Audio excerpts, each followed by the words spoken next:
Welcome back to A's tournament. Right now we are going into game 2 of Iowa versus Louisiana. Iowa did take game 1 of this series. Louisiana will be starting their second pitcher in Rock Mahoney this game. Rock Mahoney is a B-plus pitcher. In the regular season, he went 7-4 with almost a 5 ERA. On the flip side, for Iowa, we have King Blankenship pitching for them. He is a B-minus pitcher. In the regular season, he went 7-6 with an ERA of about 3.6. One thing to note here is that both of these teams do not have the best of pitching lineups, but this is another situation where Iowa is going to be going into this with a pitching disadvantage. However, Iowa is the top home run hitting team in this series, so we will see if they can keep their lead in this series. Without further ado, let's get into it.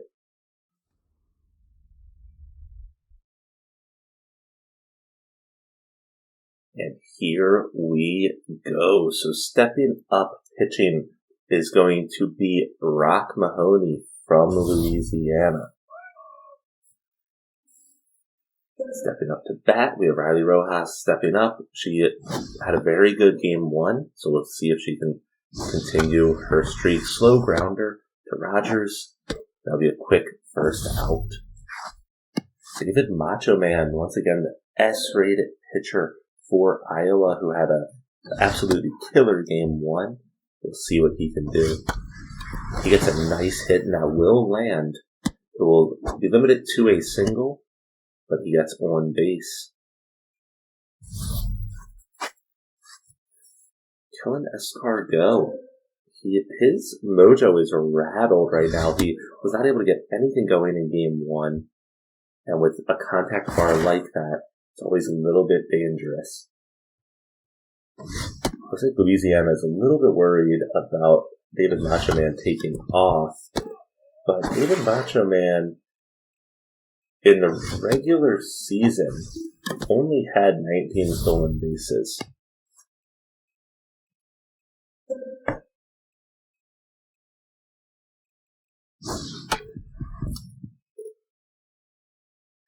Now, one thing I will call out here, I think that I mispronounced this guy's name in the first game. He just got out there.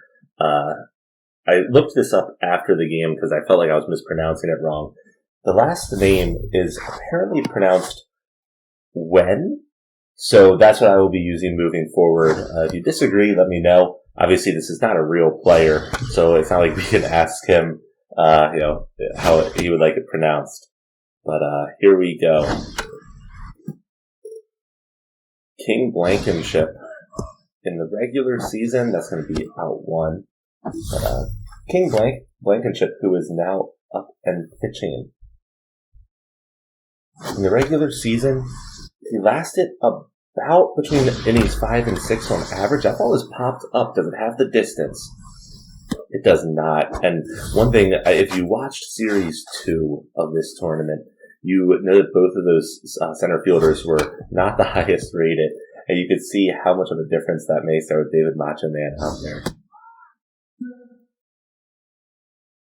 With that whiffer trait, well, I was going to say that the contact bar is a near 0, but he still gets that ball popped up. Macho Man does get the third out, though.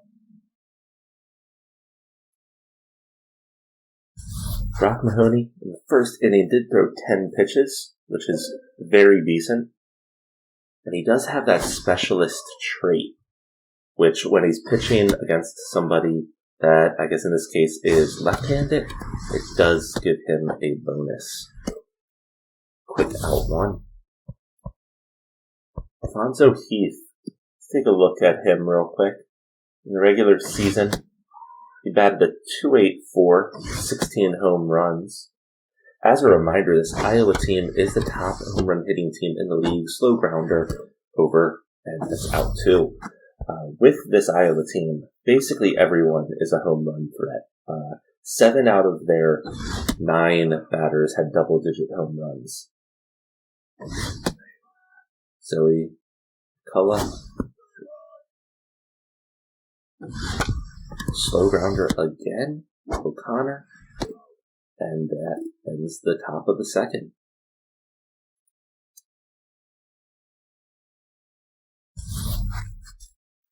I'll be very interested just to see kind of how this continues playing out with Iowa having the worst pitching in the league. I mean, literally all 4 of the main pitching stats that I tracked during the regular season, they were literally last in every single one of them. And here we start out with a walked batter. And so it will just be interesting to see how that plays out. You know, when you're a high-scoring team, but you struggle this much on pitching, I'm honestly surprised that they were able to get into this playoffs, because as a reminder, they did beat out 16 other teams that were trying to get into this tournament. And that's I thought that was going to be a double play, but I guess they missed the tag there slightly. Now that I've said that, watch Iowa go on and win this entire thing. Bradley strikes out. That was a beautiful, beautiful pitch there.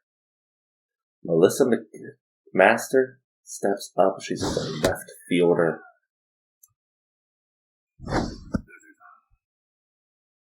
In the regular season, she only had 1 home run, but she did have a batting average of .254, but she grounds out, and that ends us through the second inning with only 1 hit. Granted, there was a walked batter, but only 1 hit so far. Shiny Nicholson steps up, shortstop for Iowa. Ball gets popped up and will go foul. And she strikes out.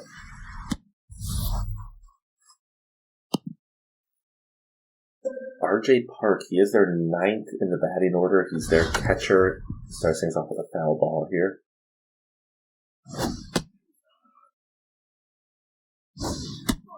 In the regular season, he only played in 54 of the 80 games. So he is a player that we might see get swapped out. That ball is popped pretty deep, but not deep enough. Bradley does catch it there in center field. Riley Rojas does have a little bit of increased bars there.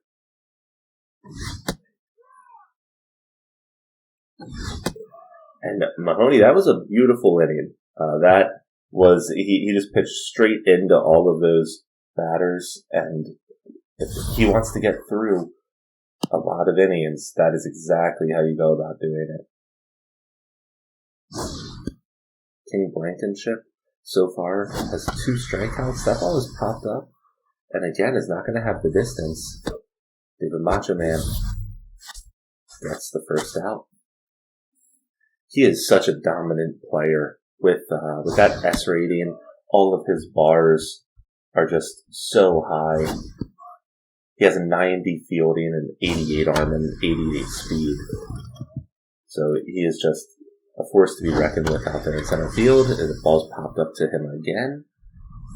And he continues his pretty crazy fielding day here so far with out 2. Hunter Rogers steps up to bat. This is Louisiana, top of their batting order again. Gets a nice grounder, grounds it out to Macho Man, and that will get Louisiana with a player on with 2 outs.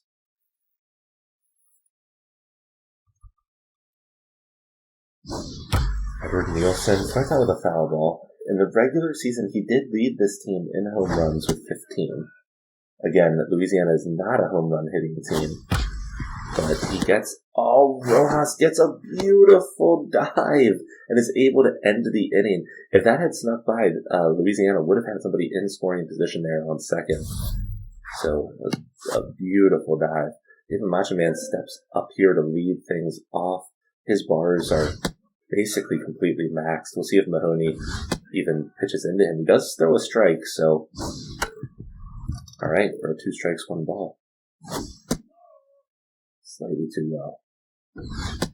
Slightly too low again, full count. And he does end up walking him. I don't know if that was an intentional walk, but I was actually a little bit surprised that they pitched into him as much as they did. And that ball gets popped by. And now Iowa does have 2 on with 0 outs here at the top of the 4th.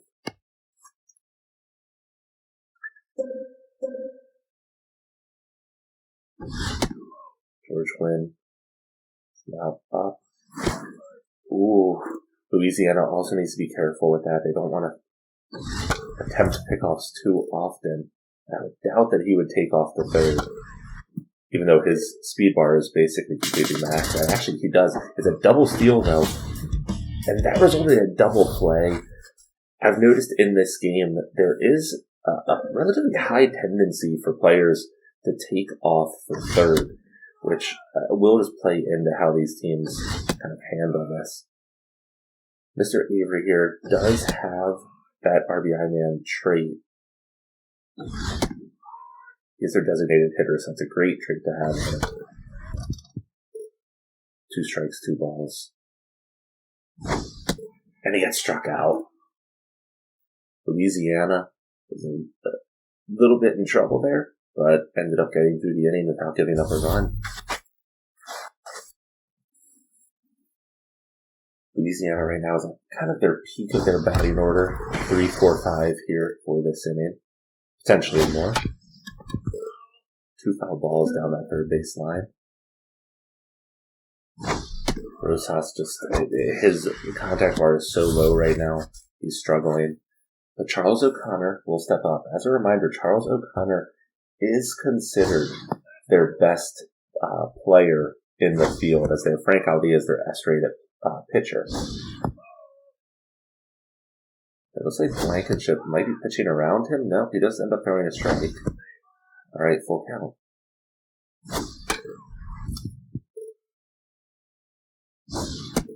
And he ends up getting walked.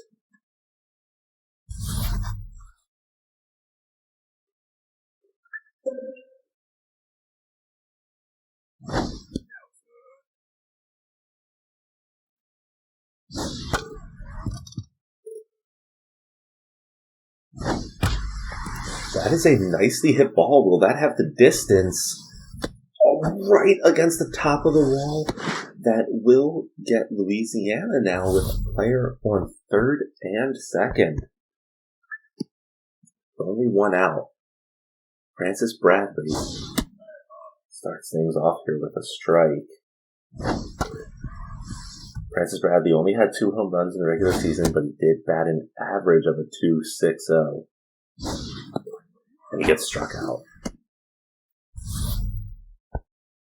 Melissa McMaster is going to come in here with a very important at-bat for this team.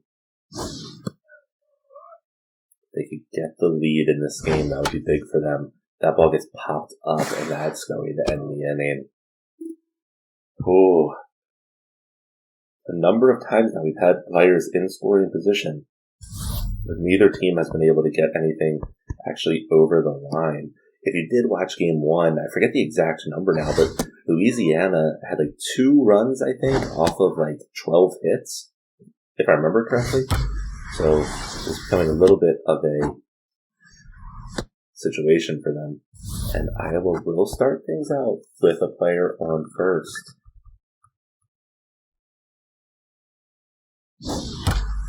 That ball gets popped. Does it have the distance? It looks like it does. And Iowa continues this home run hitting show. And that was Zoe's first home run of the tournament in the regular season. She did have 13 home runs. Now we have the 2 players for Iowa that did not have double-digit home runs coming up to bat here. First one gets grounder and out. Now we have RJ Park. Based on how they used RJ Park in the regular season, it would not surprise me that if he doesn't get anything going this game, they might swap him out. They swapped him out about half of the games in the regular season, and he does get struck out. Riley Rojas is going to step up now with 2 outs.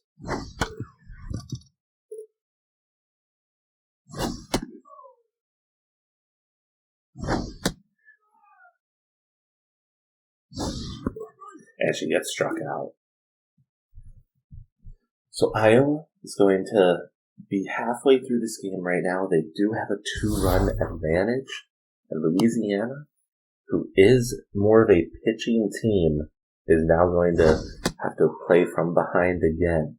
They don't want to let Iowa get a 2-game lead in this series. Brad Mosley is going to start things off this inning with a nice hit that will likely result in a double. We'll see though, Macho Man's arm is just something that players will have to keep in mind. Bobby Hughes is now up with the player on second. Neither of them have great speed. Let me start off with 2 strikes. Ball slightly too low.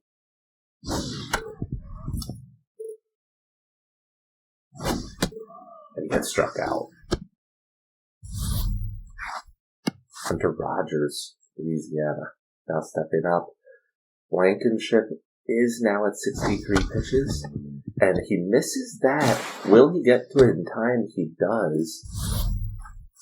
So Edward Nielsen now stepping up. He does have someone on third, and he does have the bars that we could see a big hit.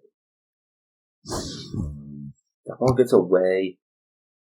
Runner stays at third. That's the correct decision. The ball gets popped up, but it's caught by Heath in right field. So Iowa keeps their 2-run lead, going into the top of the 6th with leadoff man David Macho Man for the inning.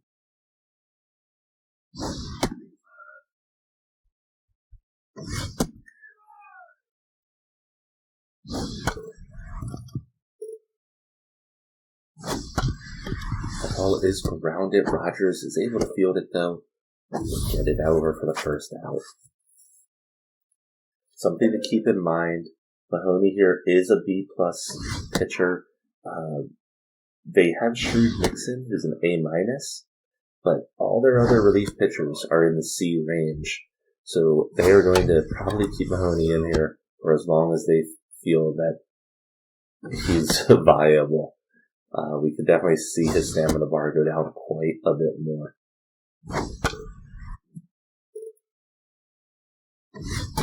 Escargot breaks his bat, but Nielsen's able to field that. Louisiana, 2 outs.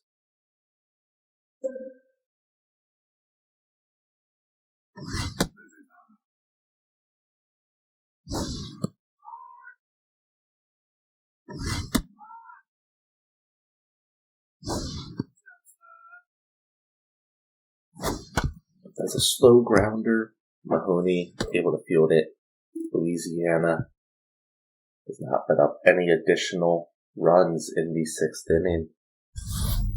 Louisiana now, once again, kind of in their peak batting order as they hope to get this game at least tied up.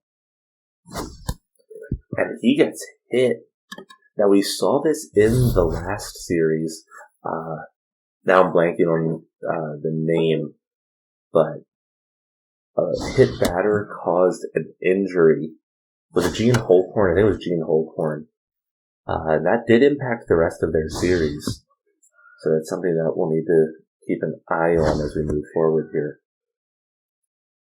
Charles O'Connor is going to look for that pitch right now. And he has a man strike out. Ooh, alright. William Stewart, their right fielder, currently batting a .500 in this series.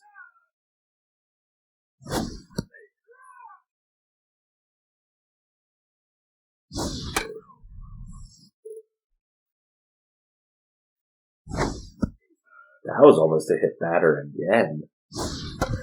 That is a hard grounder, but this is probably going to end up in a double play. Oh, he gets called safe at first. That is big because that does keep their chances here more alive. as Francis Bradley will now have the opportunity to get a big hit. He gets a nice hit. Macho Man fields it. Louisiana, with 2 outs, will have a player on first and second, with Melissa McMaster up, and it looks like they are pulling Blankenship for Fisher here. Let's take a look at Fisher.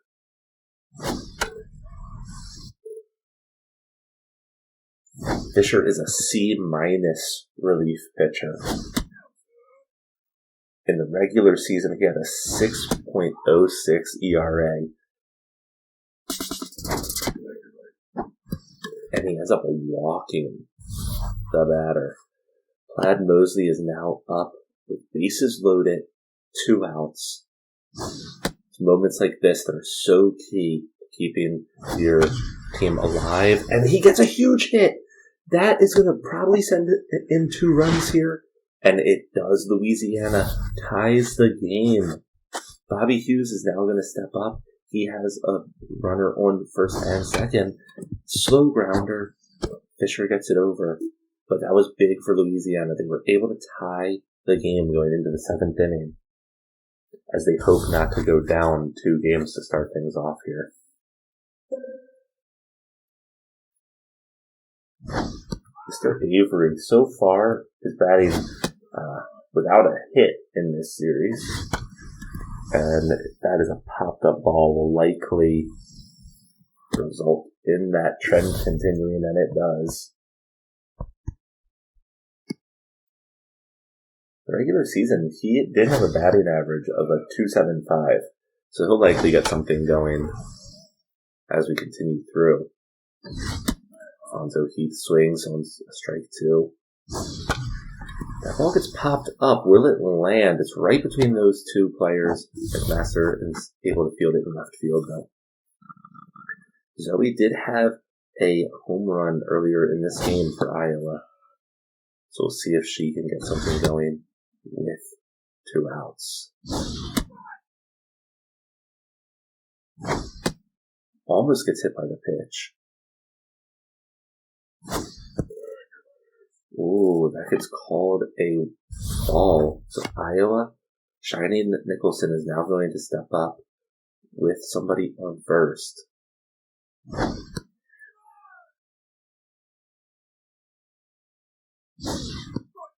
But when he gets them to swing, ball gets hit foul. Another ball gets hit foul. And that is a strike 3.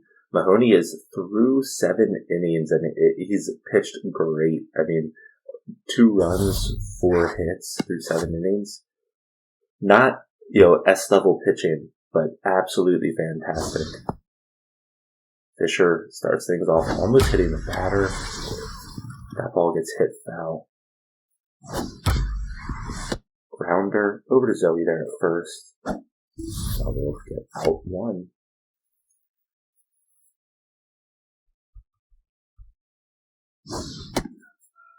Edward Nielsen, the regular season, had 105 hits. So he definitely is the type of player that you'll see get on. That ball will drift foul and into the stands.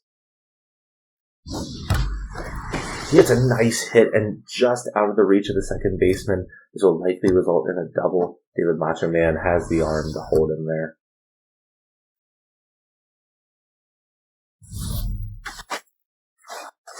Here we go. Case Rosas is now in a situation, the lowered mojo, but he gets a nice hit, and it does hit the ground.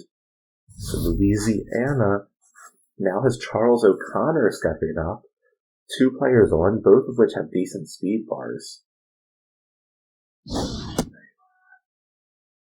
I doubt Fisher will pitch past this inning. Their accuracy bar right now is just horrible with that lower mojo. And that is going to be a home run. That ball got absolutely popped out of here by O'Connor. And Louisiana says, Iowa, we're not going to let you go up in this series too well. Iowa will still have, we have 2 more innings at least, where they can potentially get this game back, but here we go. Macho Man gets over there. Him being in center field is such an advantage for Iowa.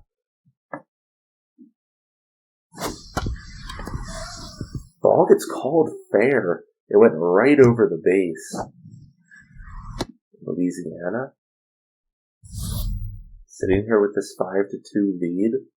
Melissa McMaster is going to be going up against Fisher, who is struggling.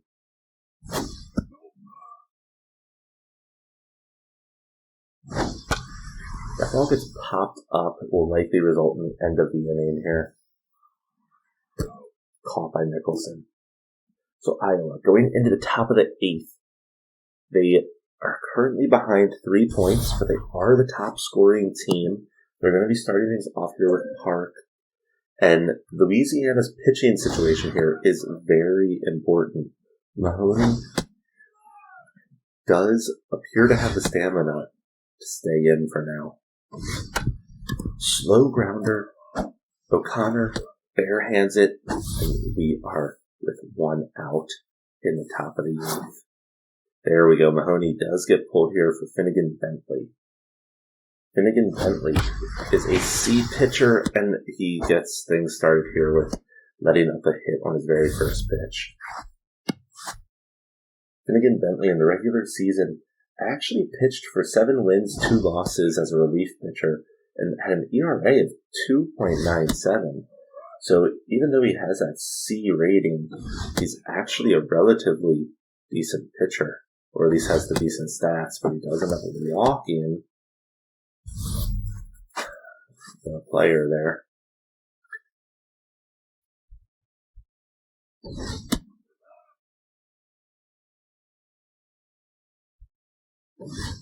As you did walk Macho Man, I was looking at my other screen for a second. So I actually don't mind that. Macho Man is having a great series so far, and he's able to strike out Escargot. George Wynn does have that RBI man positive trait, which is always scary in moments like this.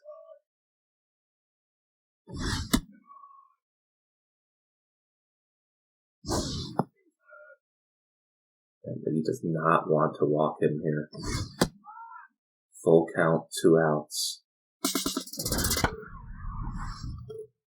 Iowa's sending their players, and they end up walking him. That is scary. Mr. Avery. Now, he is their designated hitter.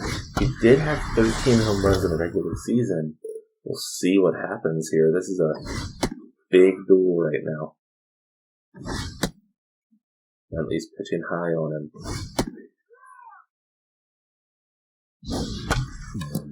Oh, he misses. That is huge. Oh, that was a very hard ball to field, but that is huge for this series. Alfonso Heath, the right fielder. 16 home runs in the regular season for this team, which is tied for second. Full count. Oh my gosh, is that gone? It's going to be right at the wall. It's gone! Grand slam! That was so close. It was almost caught at the wall. But it did have the power, and this is why Iowa is such a dangerous team. Just their home run potential is so dangerous. They're now going to bring in Frederick to hopefully get them through the rest of this game.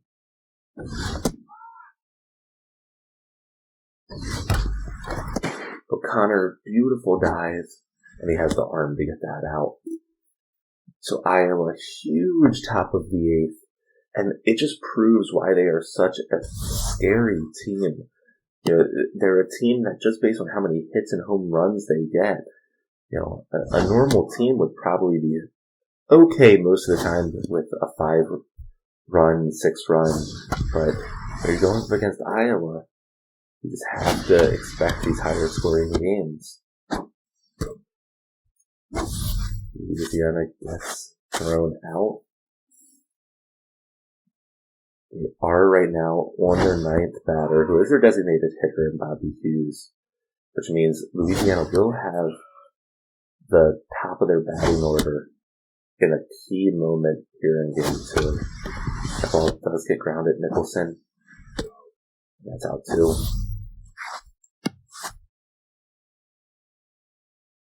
So here we go. Louisiana is at the top of their batting order.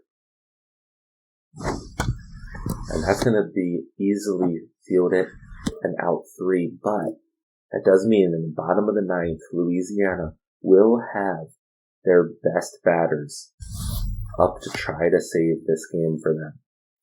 It's going to be important here that Frederick gets them through the top of the 9th with not letting up any additional runs. Slow grounder. Rogers gets it over, and that's out 1. RJ Park has not gotten anything going so far, yet to get a hit in this series. Frederick's going right down the lane for him.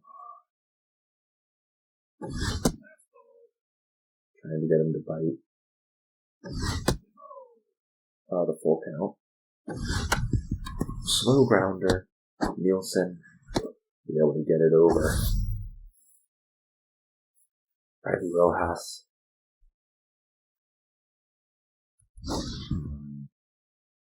You'll see Frederick does not have basically any junk ball, so everything that he throws is basically a fastball, which isn't a bad thing. It's just that normally we see players with at least a little bit, but here we go. David Macho Man. Frederick needs to be careful here. I would not be surprised if we saw Frederick just intentionally walk this situation. But David Macho Man gets a slow grounder. Nielsen actually goes to second there. I'm surprised he didn't go to first. Either way, they got the 3rd out. Louisiana has their core batters right now for this bottom of the 9th. And here we go. Iowa's going to bring in Maldonado. I just want to make sure I have that right. Maldonado, yeah. Stanley Maldonado. Start this off with a slow grounder. That will be out 1. Case Rosas is struggling so far. But if he can just simply get on base, that will be so huge. There we go. He now has that whiff or trade. Slow grounder right to first. Zoe will field it and step on first. Charles O'Connor did have that big home run. He's the best batter. He needs to get something here. We're looking at 2 outs. 2 outs, 2 strikes. Just low. And he strikes out. And Louisiana is going to go down in this series 2-0, which we saw in the first series of this tournament, and then Ohio had a 4-game run. So we'll see what ends up happening here. But game 2 does go to Iowa. Let's take a look at the box score. Iowa just had that huge top of the 8th inning. Absolutely huge, as they were down by 3 runs going in there. In terms of top player of the game, let's take a look here. This will normally go to somebody on the winning team.